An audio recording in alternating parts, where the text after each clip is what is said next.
Sorry, Mr. Ali. We are very honoured to have with us tonight the Right Honourable George Galloway, who is the MP for Bradford West. His party, by the name of Respect, is an acronym of Respect, Equality, Socialism, Peace, Environmentalism, Community and Trade Unionism. Respect is a British left-wing party committed to standing in defence of the values of peace, justice and equality. Ladies and gentlemen, it gives me great pleasure to present to you Mr. George Galloway.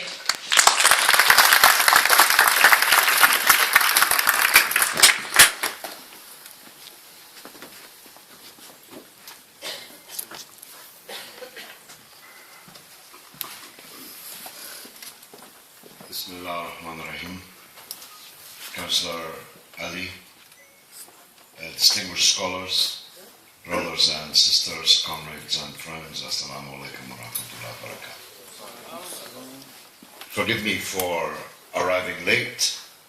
I had a very busy day in Bradford, and forgive me for leaving immediately, please, because I have many miles to travel back to London this evening. But I'm honoured to have been invited and happy to have attended what seems to have been a most valuable exercise. And I caught just some of the speeches, but I know the work of the organisation well, and I highly respect and commend it. Councillor Ali didn't steal my thunder, but he did use many of the arguments that I intended to use, and I very much hope that we can work together when he is elected to Parliament on the 7th of May, as indeed I hope myself to be. And if we can begin to make this common ground, we can make progress. The young woman who was talking when I came in made the point that Councillor Ali also made. There are no Muslim terrorists. There are only terrorists. There are no Christian terrorists, only terrorists. There are no Jewish terrorists, only terrorists. And terrorists can wear a suit and a tie and be in the White House or Whitehall just as much as they can have a beard and a turban and live in the Torah Bora. And that is one of the distinguishing characteristics between us and the people who govern us, and about whom, one of whom, Mr. Nick Clegg, as he was called on the screen, I will have to say a few words in a moment. But first, I should, as the other speakers have done, unequivocally make this point, that there is a problem, a big one, called terrorism. And some of the people who practice it claim to be Muslims. There is a problem of extremism. Muslim extremists. We all know it, though sometimes we deny it. It exists abroad in profusion, but it exists here also. All of us know that within this ummah there are people who have become so angered by events, so radicalized by events, that they have turned their minds, perhaps their hearts, and when we're particularly unlucky, their hands, to ugly, murderous activities. I hear Muslims, they call me up live on television on Thursday nights, who are living deeply in denial, which is not, of course, a river in Egypt. It's a state of mind. Denial. That if 4 Muslims explode themselves on the London Underground and on a London bus, well, they weren't really who they said they were. It wasn't what it was said to be. It was some kind of false flag. It was the British or the Americans or the Israelis who did it. It wasn't. It was the people who told us in their martyrdom videos who did it. And they did it for the reasons they stated. And Councillor Ali powerfully understated, in a very British way, if I may say, talked about his own secretary being maimed for life by these extremists, these terrorists. It mattered personally to me also, because I was the Member of Parliament for the Aldgate East Underground Station at the time. I went to the station. I saw the underground railway workers and the emergency services carrying the broken and the dead to the surface. I went to the Royal London Hospital, as it was called, though you'd never find any member of the royal family in the Royal London Hospital at that time, I assure you. And I saw the doctors and the nurses and the porters triaging the broken, the maimed and the dead. This was an act of mass murder. And, by the way, as terrorism can be defined as the punishing of innocent people for the crimes of guilty people, given the preponderance of anti-Iraq war feeling in London, almost certainly, especially given who travels on the underground, who travels on the bus. Ministers don't travel on the underground or the bus. The billionaires, the powerful, the newspaper magnates, they don't travel on the underground or the bus. Overwhelmingly, statistically, it is obvious that if you explode an underground train or a bus in the wake of the Iraq War, to show your rage at the Iraq War, you're going to kill and mutilate a vast majority of people who were equally against the war, who were marching against the war. It was an atrocious act of nihilistic terrorist violence, and it was carried out by Muslim extremists, and none of us is permitted to deny it. So, for whatever else I'm going to say, I don't want to leave any doubt about this, that this kind of activity is not just murderous and sinful, but it is also utterly, completely counterproductive. It strengthens the war criminals. It makes them stronger, not weaker. It allows them to introduce new laws to criminalize and marginalize the Muslims here in Britain. It helps the Islamophobic media and right-wing political parties to create a climate ever more inhospitable to Muslims and make their lives more difficult. But it is also true, as I said on Newsnight, that very night, Councillor, 7/7/2005, I said it on Newsnight that very night, as I did in the House that very afternoon, up close and personal, with the hypocrites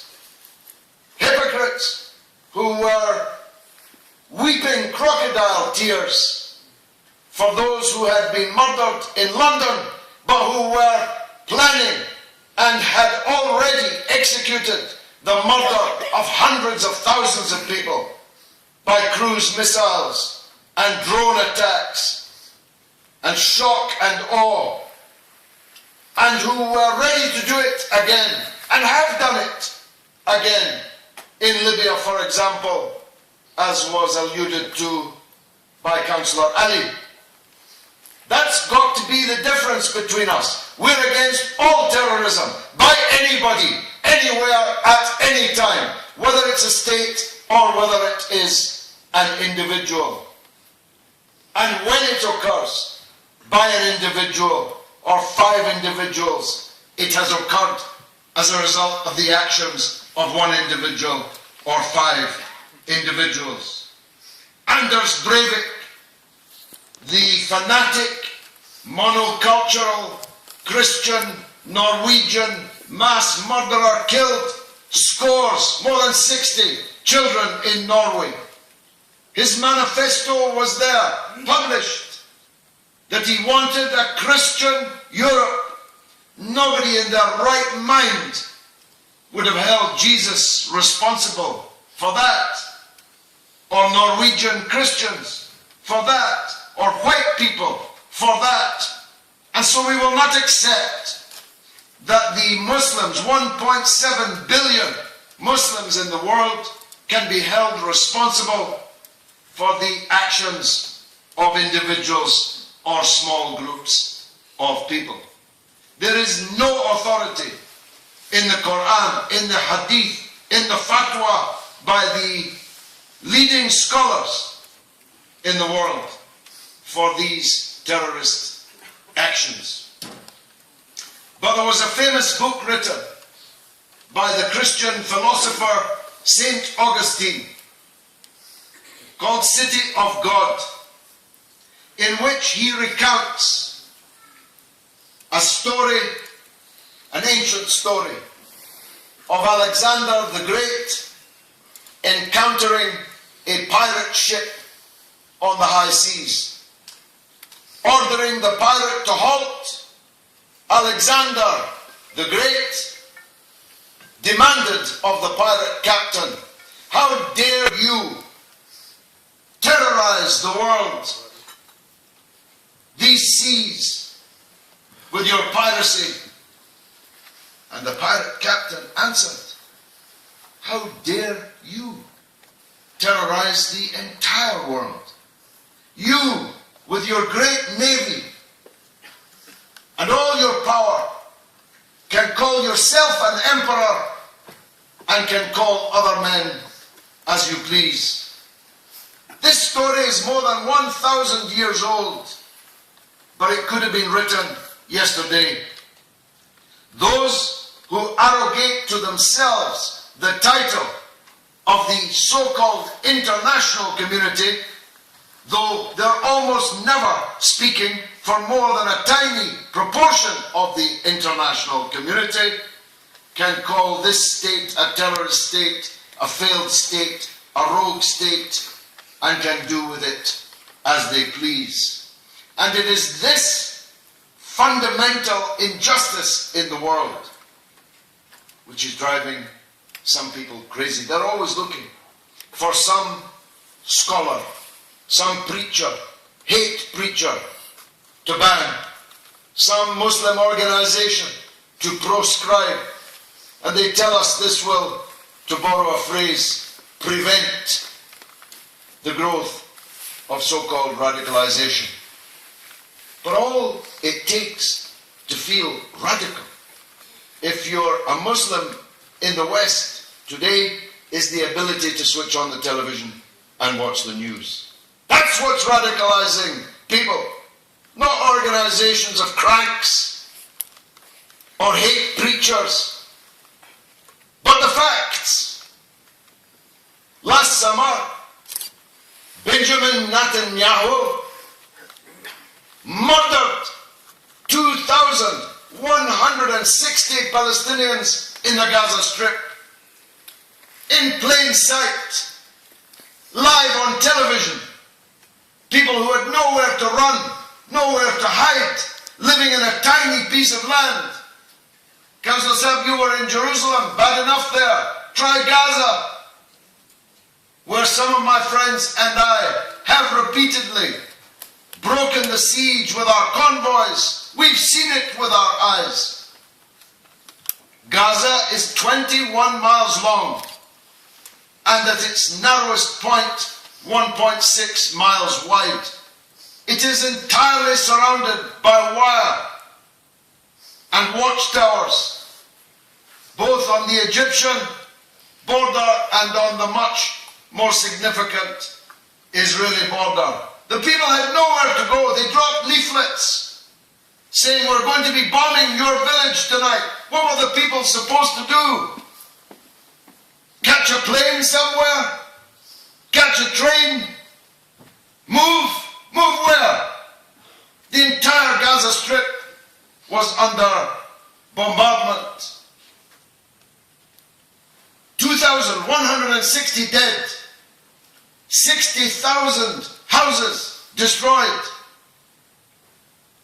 Starving people, thirsty people, people with no doctors, no medicine, no electricity were being relentlessly bombarded. How radical to the powers who stood by and watched it or even helped it think that that is going to make Muslims in the world feel. Of those, more than 500 were children. 500 children last summer murdered in front of our eyes by a state for which a red carpet is rolled wherever its leader goes. And that's the insult that is added to the injury, that the victims are called the perpetrators and the perpetrators are called the victims. Now, this fundamental injustice in the world is the biggest source of our problems. If it didn't, then the prevent strategies and all the counter-terrorism measures would be much less necessary. They would still be necessary. We need to have smart police. We need to have smart intelligence services. We have a right to, an obligation to defend ourselves. But the recruits for fanaticism, extremism and terrorism would dry up if the injustice in the world were not so great as that which I'm trying to describe. So, I'm all for fighting extremism. I do it all the time. It's why the extremists hate me so. Because we're saying to Muslims, we as Respect, Councillor Ali, in his work, we're saying to Muslims, not that you shouldn't be angry. What kind of Muslim would you be if you weren't angry about what's happening in the world?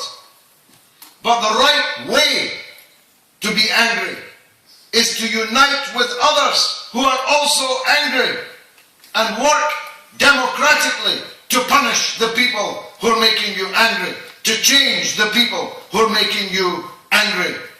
That's not just the legal way. It's not even just the moral way, though it is both. It is the effective way. It's the only effective way. Exploding yourself and killing others achieves entirely the opposite result. So I'm for the proselytizing that has been done here today about the true meaning of Islam, the rejection by Islam of such nihilistic violence as we are discussing here. But that in itself will not solve the problem. It's necessary, but not sufficient. We have to, at the same time, struggle to change the nature of our own government and the circles in which it moves. because Israel is only allowed to murder the children in Gaza because it gets unlimited money and weapons from the United States, the United Kingdom, and the European Union, and others. Otherwise it couldn't do it. The diplomatic and political support, the vetoes in the United Nations, and so on.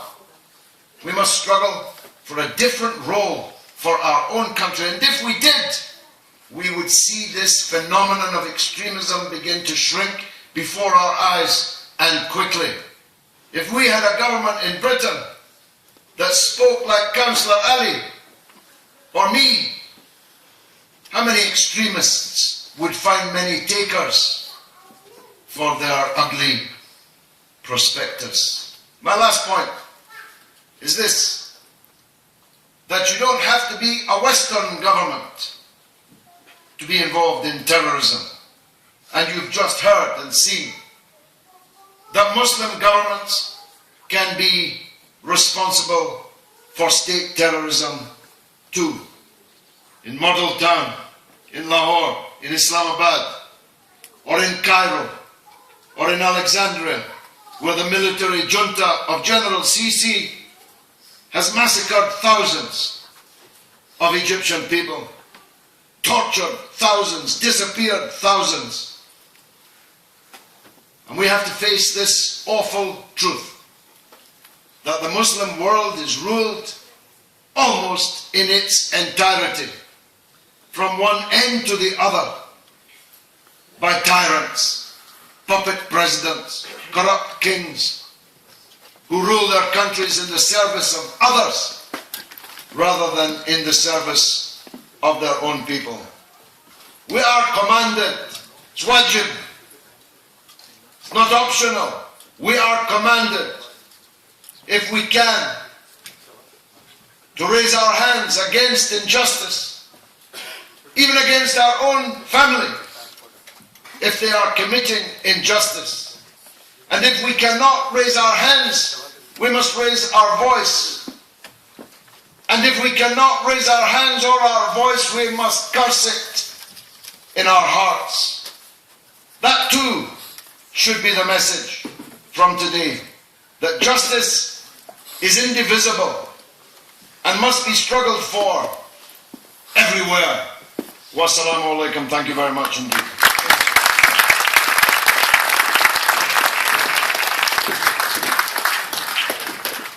Thank you, Mr. Galloway, for your very valuable time and words.